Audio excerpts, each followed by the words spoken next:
Biggie, let's talk. Let's talk. Let's talk. Let's talk. Let's talk. Oi, Biggie, let's talk. Let's talk. Let's talk. Let's talk. It's just Biggie Club. Let's talk.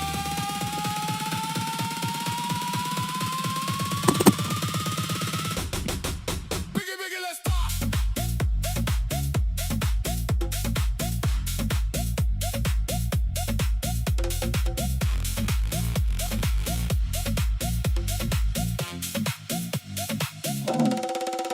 Biggie, let's talk.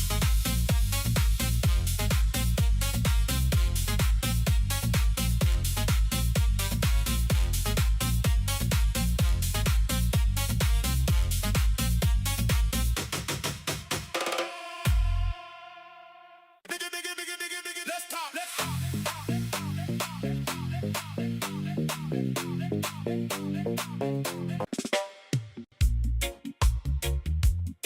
Yo, Biggie. Let's talk.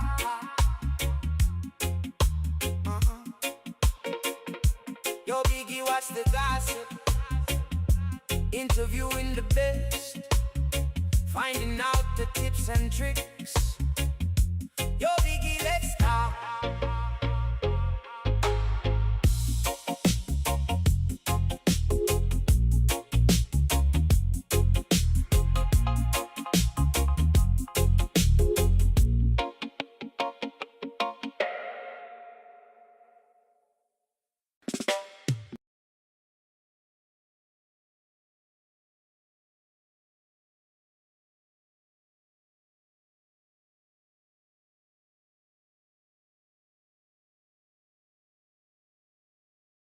Great. I'm muted.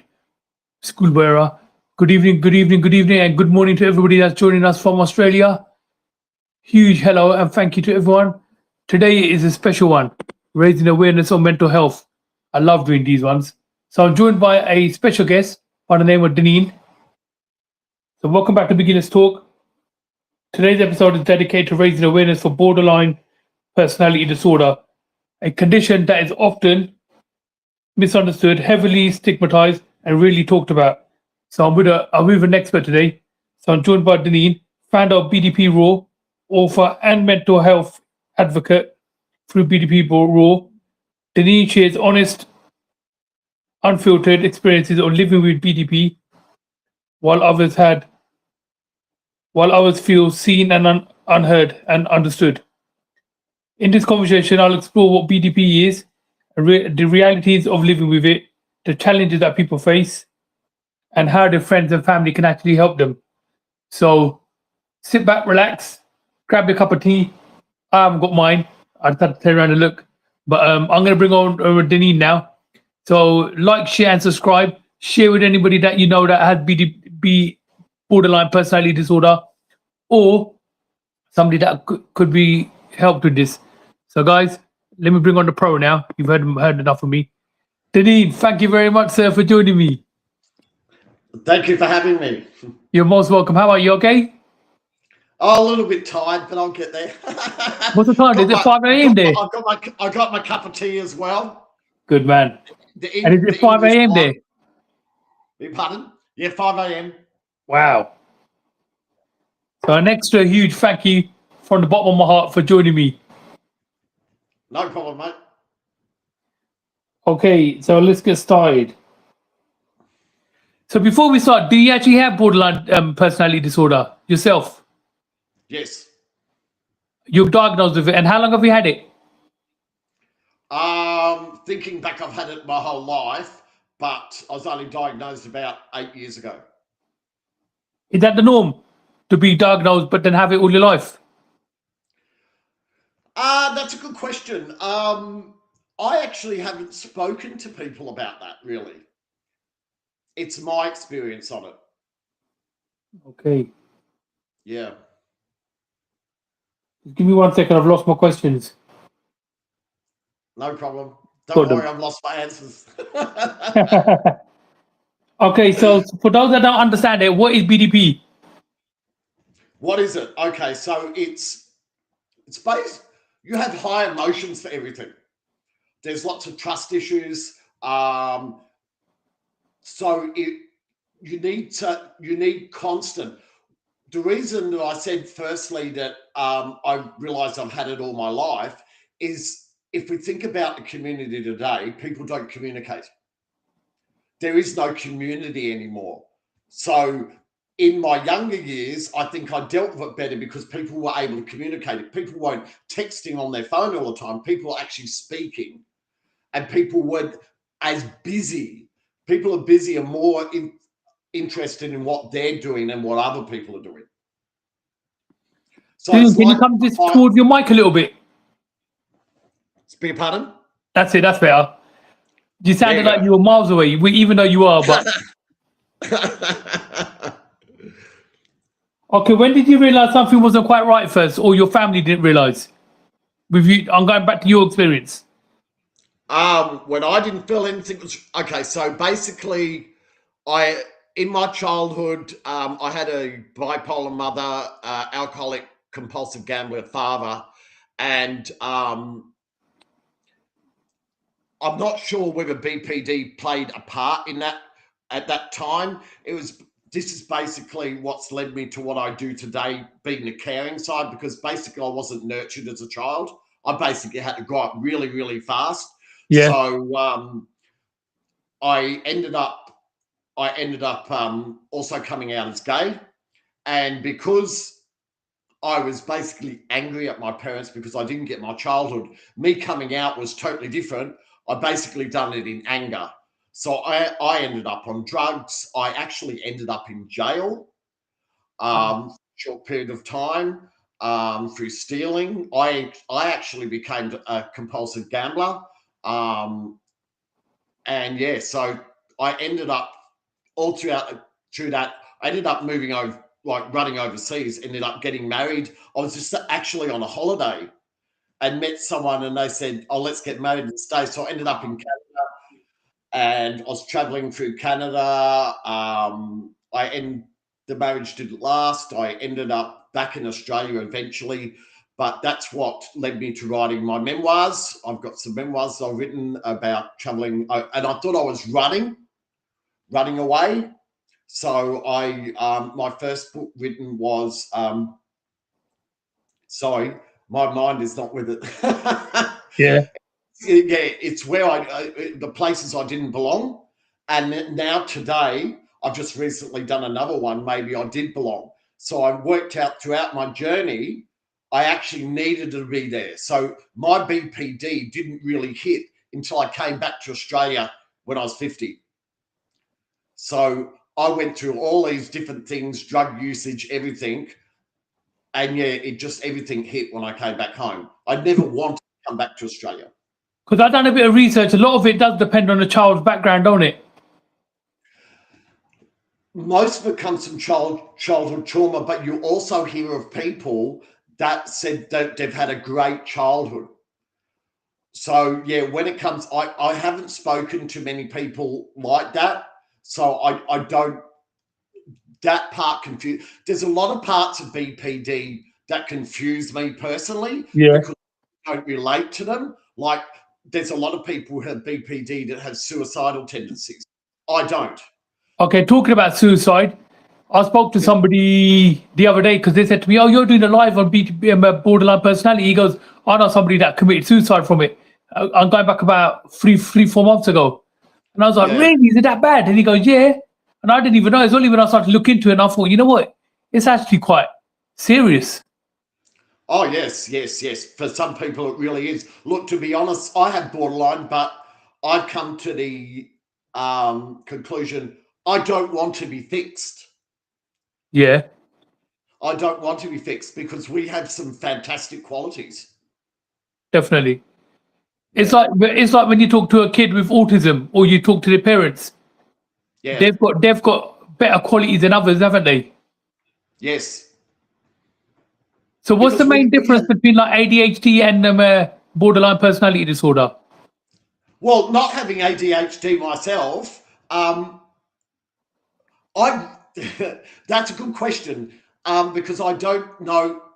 My housemate has ADHD, and I actually think he's borderline. So, to be quite honest, I can't I don't notice a difference in people that I've met who have ADHD. Okay. Because So when you we got do, when you got diagnosed, what was the journey like? when I got diagnosed, well, it was like, because I grew up around labels, I'm comfortable with labels. Without a label, I don't understand myself. But to be honest, with my borderline, I have that severe trust issues that I don't trust a label because there's so many other things to go with it and I don't have it. So it's like, yeah, okay. Yeah. So yeah, it was good to have a label. I have many labels throughout the years, but I still don't fit. But I think that will always be me. But I'm a lot happier today than I was years ago. So, Amazing. yeah. Okay, so Pardon? sorry, just give me 1 minute. It was lost That's my okay. bearings again.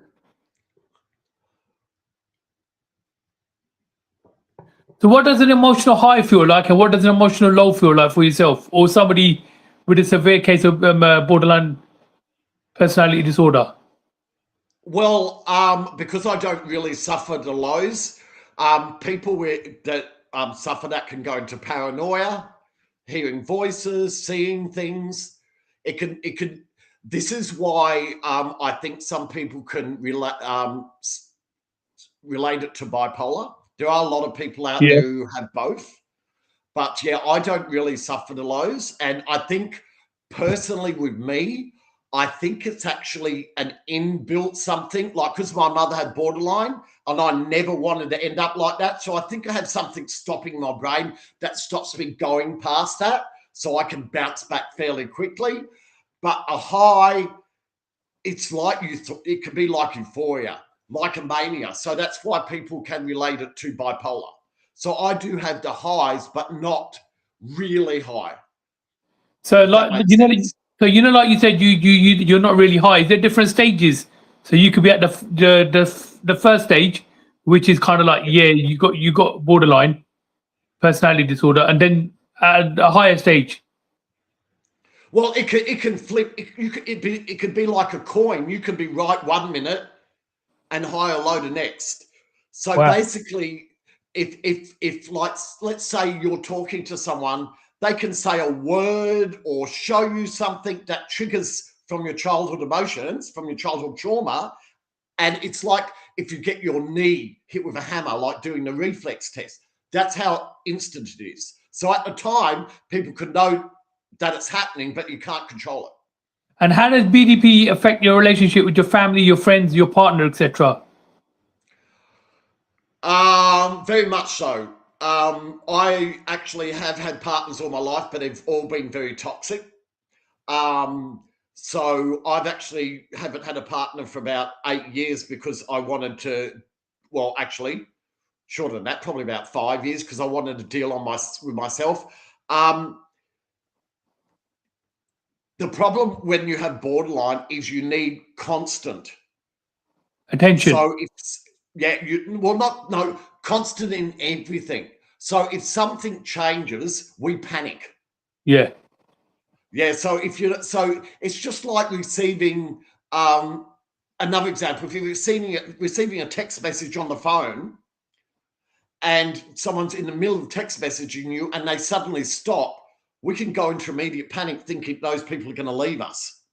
We can even go to the extent, oh no, they've been in an accident, it would be that. So yeah, you're constantly alert. Okay. So what are the common misconceptions about a BDP that frustrate you? Oh golly, don't get me started. Okay, that we're unlovable. Really?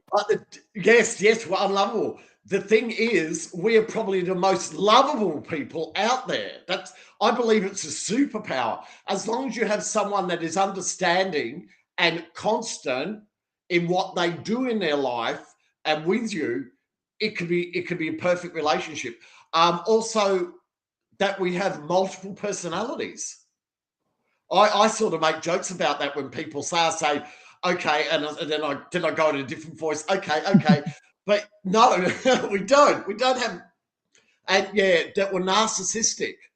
Stuff like that. It's just unbelievable because people talk about borderline with people that don't have borderline Of course, yeah. because they're scared. Yeah. So if you're open and honest, we're going to be open and honest with you. But yeah, it's frustrating.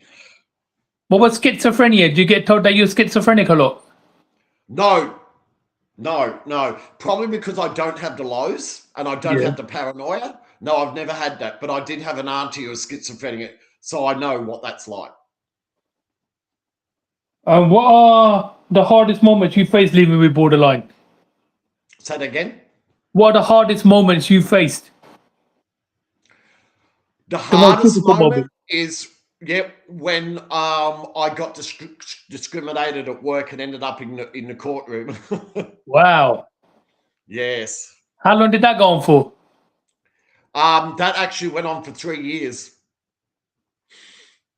It's a long time. So since you started BDP RAW, Borderline RAW, how many other people have come forward and said, look, I'm borderline as well?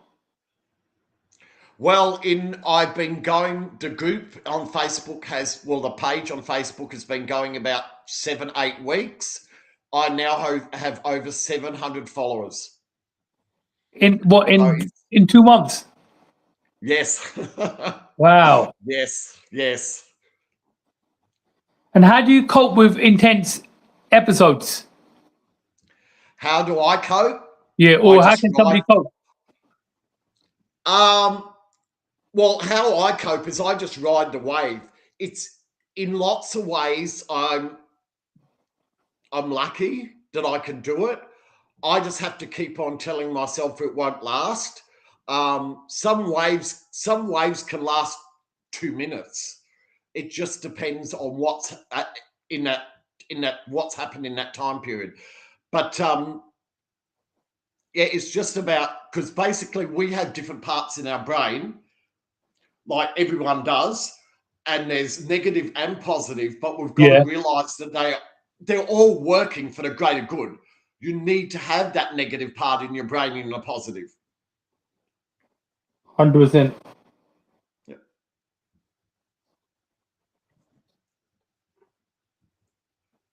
Have you ever felt misunderstood by people around you? Say that again, sorry. Have you? What about feeling misunderstood by people around you? Constantly. People don't, as I said, in my younger years, people talked, so it was easy to understand. People don't listen anymore. We've lost the art of listening. I think if people listen more, they'd understand more. But yeah. Okay, what are the tools or strategies that have helped you manage your emotions? Do you do like yoga or breathing exercises or anything like that? No. Music. Yeah. Music and my animals, my dogs.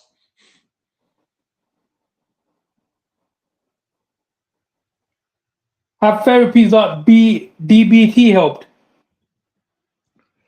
DBT, schema, EMDR. I've basically tried them all, but because of my severe trust issues, I couldn't. It was like walking that door. They're not going to help me. They're not going to help me. They're not going to help me. Because even with therapy, unless you have the right person, if there's a change, you start to doubt things. So you have to have, when it comes to having BPD, you have to have that constant. It has to be the same all the time. So yeah, it didn't work for me. The only thing that actually, and I'm still waiting for it, is psychedelic therapy. And what is that? I don't Sorry. know what you have. So it's drug related. Okay. So I don't know what the language is in the UK, like tripping, like psychedelics. Oh yeah, when you're kind of like monged out, you're in your zone. Yeah. So there are currently trials in Australia for MDMA. It's like a psychedelic drug, and in my younger years, well, I'll be honest with, I've used recently, it basically evens me out. So being a gay man, I'm actually uncomfortable around men. Yeah. That actually changes me. I can walk up and talk to people, and it's not, you don't see someone who's drug affected, you just see a normal, happy, everyday person. So there has been lots of trials on that with borderline that have helped a lot of people. So it could be a game changer, but it's not like a street drug. It's Yeah. like medically, Medically, yeah. Prescribed. medically based. Yeah. Okay, what does progress or recovery look like for you personally? Me helping people. That's the only thing that's made me progress. Amazing. Yeah. Yeah. So do you, I've so found do you I've think found my voice. so do you think by talking about it, raising awareness about it, you with your Facebook page or holding workshops or whatever you do, talking about it, if you know you've helped somebody else, do you reckon that helps you at the same time as well? Oh my God, I've had tears from people when they said thank you. Not that they Wow. can see. Also, Bob, what's the best way someone can support you with borderline? As I said, be constant. Be around them all the time. No. Constant in what you do. If you say you're going to be somewhere, be there. If you're in a conversation, especially with text or on Facebook, close the conversation off before you leave them. In this day and age, we're all busy, and I understand there are times that something happens and you can't. But try remember, when you're in a conversation with someone or when you're dealing with someone, when you open a door, close the door before you leave. You know what I mean? So is that like if you're going to finish a WhatsApp message or a text message, have a lovely day, something like Yes. that? Yeah. Or I'm busy, I'll have to get back to you. I'm not feeling well, I'll get back to you. Okay, Because so otherwise we tend to go and panic. what should people avoid doing? What Apart should from people? Oh, saying get over it, or you're an attention seeker. really, do you Or get that as well? oh yes. And while you're talking, trying to explain, interrupting you, saying I understand, but I haven't even told you anything. I did have one thing that really frustrated me. Was a lady who'd been married for 15 years. Was diagnosed and like well into their marriage, and brought home a booklet for her husband to read. He threw it in the bin. He said, I already know you. So it's like, it's okay. It's like she's trying to share something and it was just close the door straight away. People don't want to listen. Fair enough. Okay, how can loved ones educate themselves better? Because I didn't know nothing about borderline. It's only when you spoke about it and we spoke about it on Messenger and on the phone. I was like, hold on, what is this? It's only then when I started to talk about it, when my video went up and other people started saying, yeah, I've heard about that. I was on a TikTok live and some lady said, oh, when are you doing that borderline disorder thing? So she'd heard about it. So I thought, hold on. Then obviously someone mentioned about the suicide that happened. So I thought, yeah, this is quite a common thing. Then I started to look into it myself. I think, whoa, it's actually serious. Yeah, it's probably one of the most stigmatized diseases out there. We have personally, I've had psychologists that I've approached, and as soon as you said you've had borderline, they say they can't help you. Really, that's it. They just cut you off. Yes, yeah, because especially borderline, when it comes to therapy, I believe the best therapists are lived experience people. Because They haven't experienced it. They're just reading from books, aren't they? Yeah. They haven't actually had it themselves. Yeah. Okay, do you still feel there's a stigma about borderline? Say that again. Do you still feel there's a stigma? Oh, yeah. And unfortunately, when it comes to stigma, we ourselves tend to wear the labels. So we will call ourselves crazy. That's what tears me up when I'm on some groups in Facebook and people talk about themselves and give themselves a label that people are giving them. And it's really frustrating, like I'm crazy and stuff like that. Like,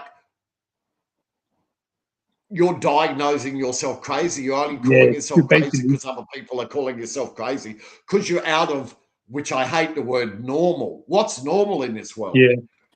I tell you what, the world would be a boring place if it didn't have people like us. Okay, what would you say to somebody that's scared to seek help? I understand. I think that the best thing to do is to look into people talk to people with lived experience first. Mm-hmm. Reach out there. Go onto some of the Facebook groups. There is a lot of help out there for people now as it's getting more recognized, but you're not alone. Just try and think of the good things that it brings. Sometimes it's really hard when you're going through your emotional lows and thinking that you're not worth it. But at the end of the day, we have amazing things that we can give our community. Fantastic. Okay, in your opinion, what needs to change? How society views borderline? And so more lived experience. People with lived experience have to help us. Okay. I don't think I actually don't think the every standard day therapist really understands what's going on. Okay, have you ever yourself personally struggled with identity or knowing who you are? Constantly. Constantly. Well, now not so much.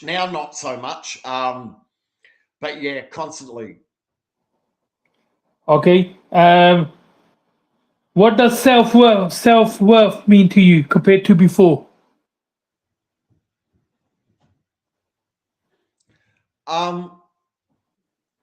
That's a good question. I'm trying to think. So my self-worth has basically got power through adversity, power through pain. Fantastic. Okay, if a younger Deneen could speak to himself now, what would you say to him?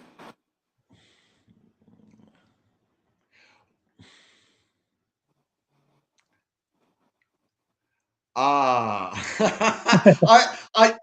knew you were going to ask me this question, and I had the answer. It's like, golly.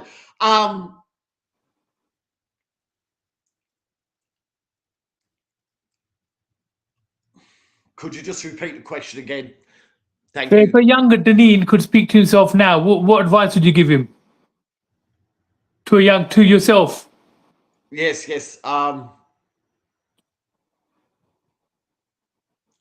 Your journey's going to be a long one, but it's going to be worth the ride. And believe in yourself. Excellent. Okay, what message do you give to listeners to take away from your story?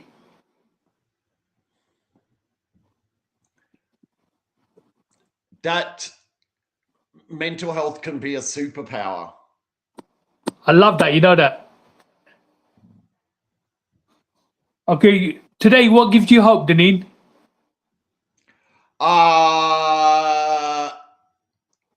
The book that's going to be released.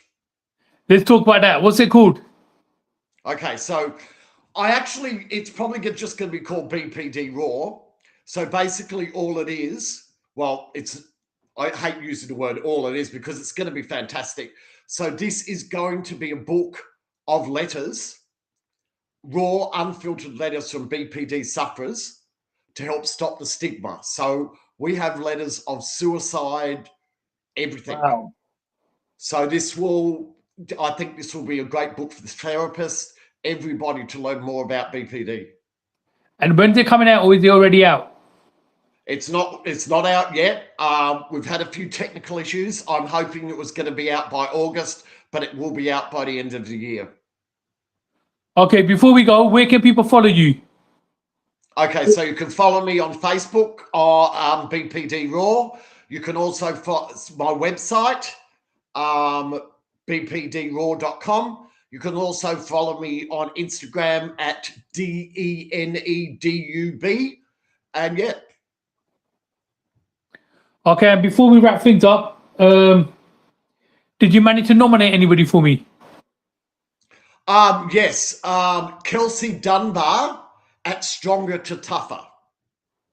Excellent. Tell me a bit about this.